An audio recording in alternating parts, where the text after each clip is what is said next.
Well, yesterday was a very long day.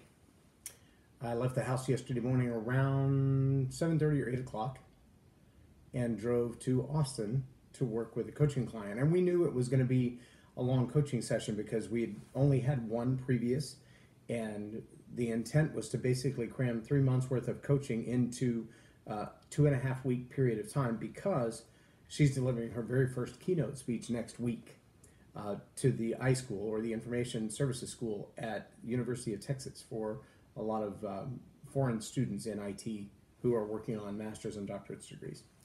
So she's pretty excited about this presentation. I was pretty excited about having the opportunity to work with her to help her. She's a very intelligent, very educated woman, very articulate woman with a great background. Great opportunity to work with someone who really has the capacity to get it. And I don't say that in a mean or derogatory way. There are a lot of clients that I've worked with that after 3 or 4 or 6 sessions, I can see the wheels beginning to turn. I've worked with pastors that, after a 6 month period of working on communications coaching, you begin to see all of the pieces, the leadership teaching and the inspiration and the influence and the impact and the investment, and all of those begin to fall into place.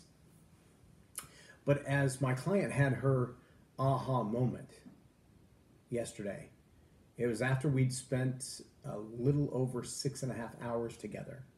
Now, there had been those moments of progression where the pieces that we had gone through, the elements that we had taught before, began to click together, and it was easy to see, okay, I understand that part and I can apply that, and I understand that part and I can apply that, and I feel like that's coming together as well. But at about 6.5 hours in to our session yesterday, as we were literally about to wrap it up and call it a day. In fact, we'd already walked out of the venue. We shut the venue down. We met at noon. We shut the venue down. And then we were standing in the parking lot talking, and we were about to call it quits. And she was just relaying to me a life experience that was new to her. The comment came up because she's initially from Kenya, how different the climate is there versus Texas. And that led to her telling me about her accidentally locking her child in her car and how she responded to that, because it was a first experience, a first time in Texas, a brand new baby, locking the kid in the car by accident. She had no idea that there were laws about that. She'd only been in the United States less than 3 years. She had no idea what kind of impact that could have.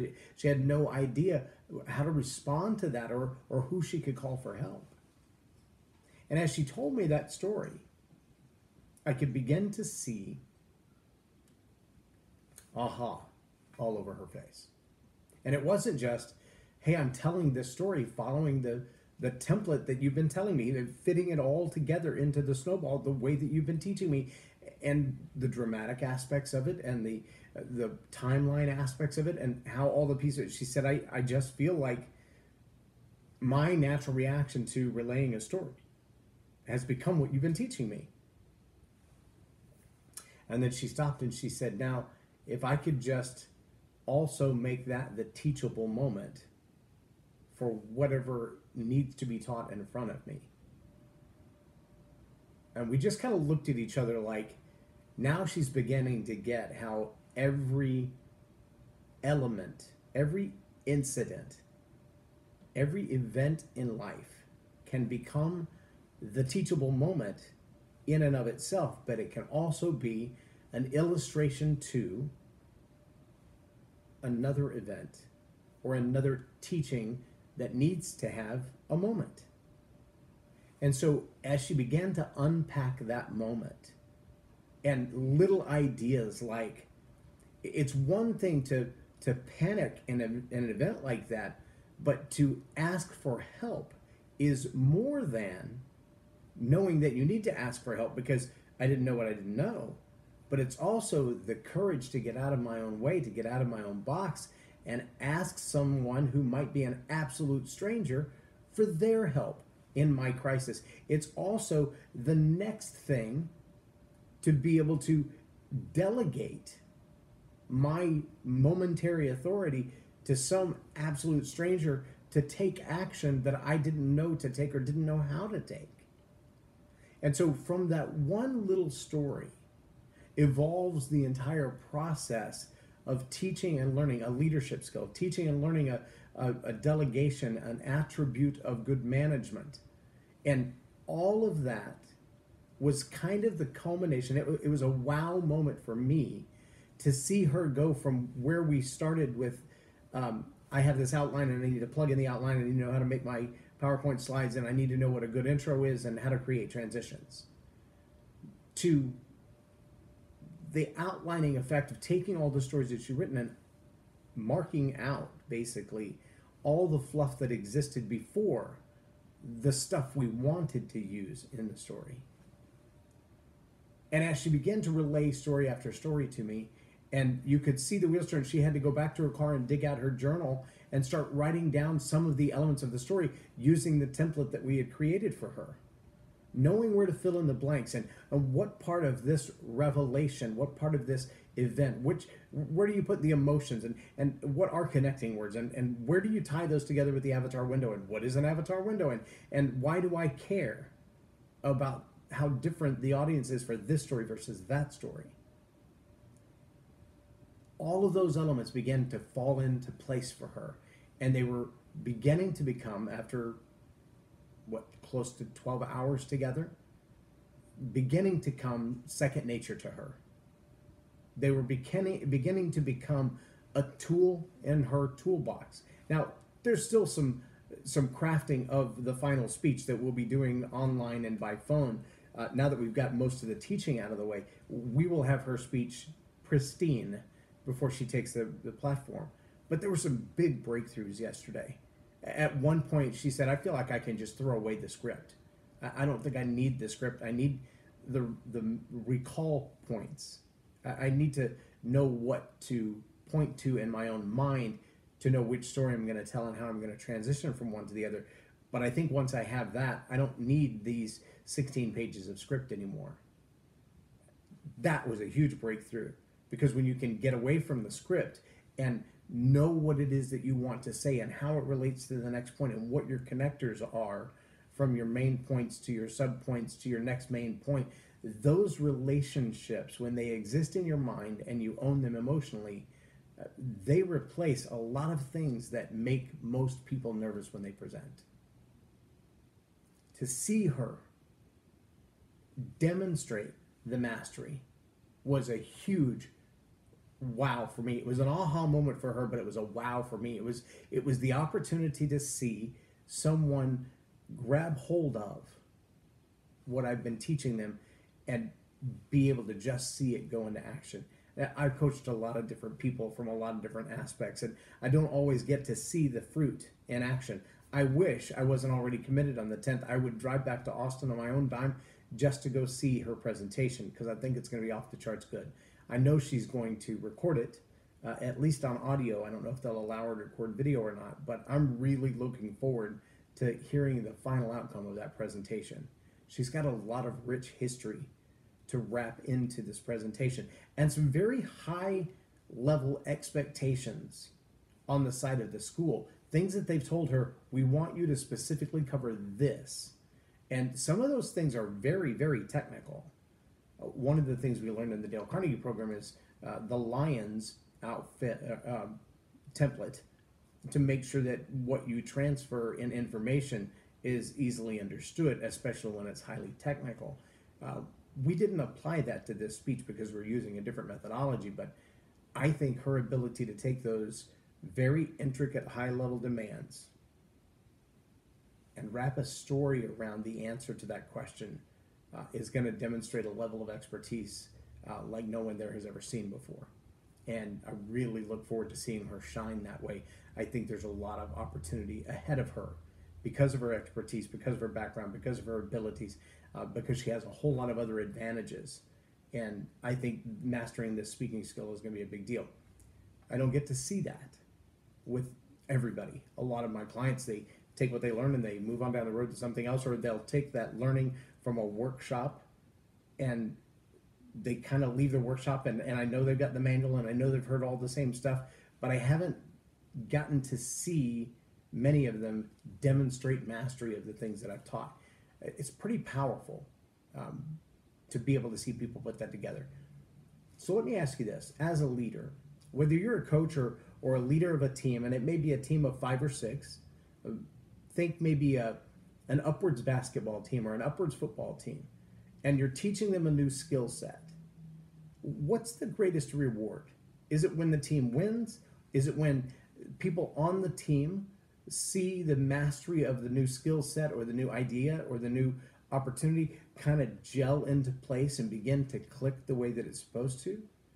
See, those are powerful opportunities for all of us as parents, as friends, as coaches, as leaders, as teachers, to be able to transfer our knowledge. Now, I asked the question on Facebook the other day, and only a few people replied to it, but I asked the question, have you ever tried to transfer your gift? And as leaders and teachers and coaches, we've got to be able to step back from that and realize there's a line between what is easily transferable, the skill sets, the knowledge, the wisdom, the understanding, the application of all of the things that we've accumulated in our life. But there's also a line where you've got to realize that as much as you can transfer all of those things, what you can't transfer is your natural gift. And so your natural gift may give you extreme advantages in what it is that you're teaching or training or coaching. For an example, I don't have the hand-eye coordination of a lot of guys that I've played football with or tried to play basketball with. In fact, I am horrible at basketball. I can't dribble a ball more than 5 or 6 feet. And I could never in my life have I successfully dribbled a ball between my legs or between my feet while I was moving. I can't do it standing still, much less moving. So you may be able to coach me on how to do that. I just don't have the hand-eye coordination. So there may be some skills that I can master that it would improve my ability to do it, but I'm never going to be an 8 or a 9 or a 10 at dribbling the ball. I'm just not that coordinated. The challenge we find as leaders and coaches is sometimes we try to transfer not just the knowledge, the wisdom, the experience, the skill, but we try to transfer our gift to someone else, and that doesn't work. We have to find the gifts that they possess that allow them to use those skills to their highest level, not to our highest level.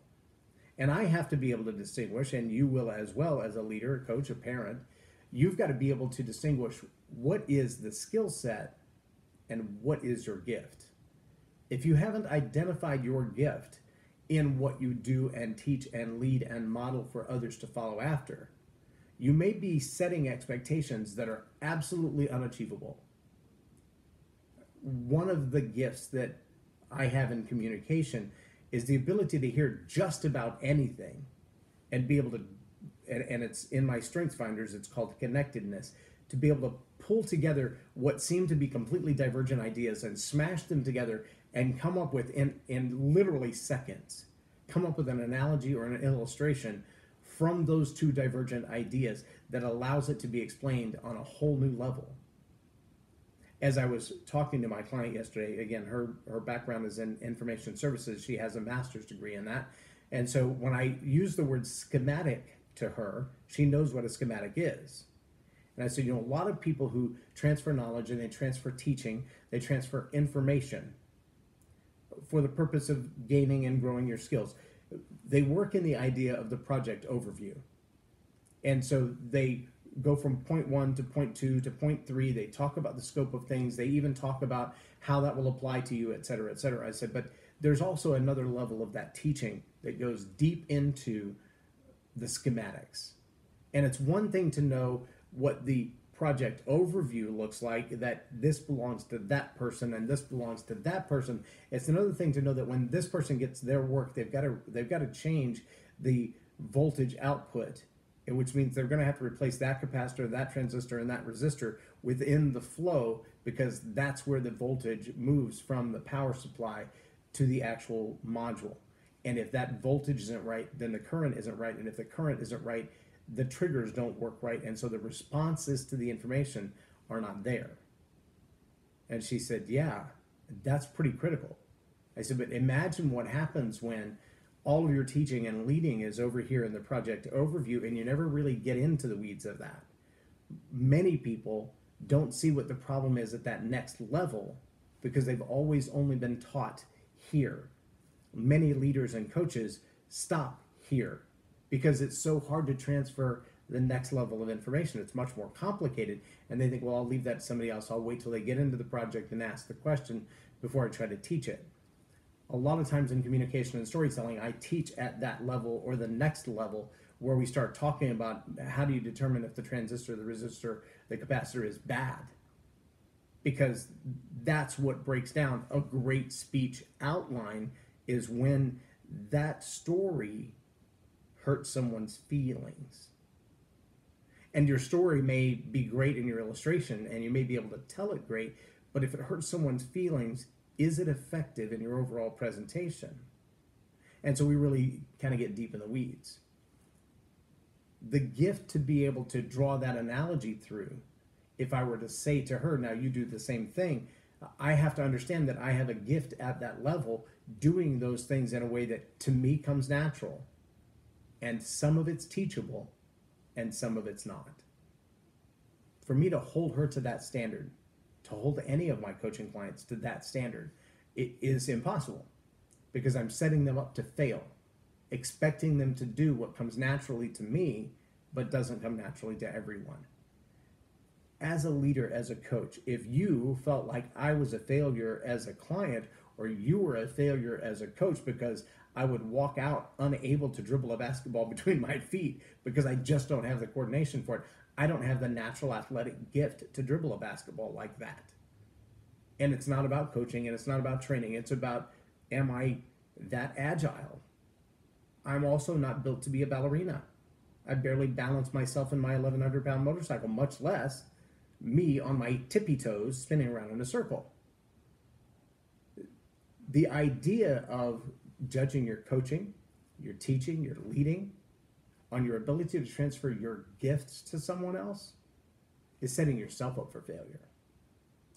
If your business model requires that your only measurement of success is when other people have the same gift set that you have, you will see yourself as a failure and you'll feel like a failure because those aha moments won't come.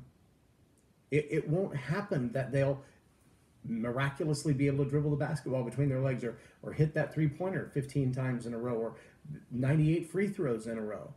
There's no guarantee that that will ever happen because you may be challenging yourself and your coaching client to do the impossible. I can't get my 5-month-old granddaughter to drive the car. No amount of cajoling and lecturing, no matter how good I am as a teacher. I've taught all but one of my children, I've taught to drive. All of them have been self-studied or home-studied drivers for the Texas Driver's Education course, and every one of them I've been behind the wheel and on the road with them for many, many, many hours. But my 5-month-old granddaughter, she's not capable. She can't reach pedals. She can't hold onto the steering wheel. It's bigger than she is. To measure my ability to teach someone to drive based on whether or not I could teach her to drive would just be silly. But how often do coaches and leaders and parents find themselves in that place where they're waiting for the aha moment. They're waiting for the person to get it. They're waiting to see the wow of the transfer of the knowledge and the information and the skills. And really what they've been teaching all along is their own gift or their own talent. What they haven't been teaching is the skill set that anyone can learn. What they've been teaching is the gift that they have. Demonstrating their gift again and again and again is awesome, but demonstrating their gift isn't teaching someone a new skill set. You follow me? That's a pretty important distinction. And it's my challenge for you today. As you think about those things that you teach as a leader, as a parent, as a coach, whether you're a professional coach or an amateur upwards coach or a volunteer coach at the local YMCA, the transfer of knowledge, skills, wisdom, experience is one thing. Expecting people to adapt to your gifts is another thing. Can you distinguish the two? Take some time today and just make a list of the things that you intend to transfer to your team, to your students, to your players, to your family members, and ask yourself the question, am I transferring a skill, knowledge, experience, wisdom, or am I trying to transfer my gift? And have I even defined my gift enough to know what I do naturally that not everybody can do? If you'll take the time to do that, you may also find that your gift is making a way for you to work with other people who may have a similar gift but don't yet have the skills to master. And if you can identify that gift and identify the clients with that gift that, given the skills, could really excel, you'll find a whole lot more success in your coaching. You'll find a whole lot more success in your leadership. You'll find a whole lot more success in your parenting when you work on the gifts that already exist and teach the skills around them. I hope that's been helpful for you today. I'm J Loren Norris, and you've been watching Tell It Like It Is TV. Have a blessed day.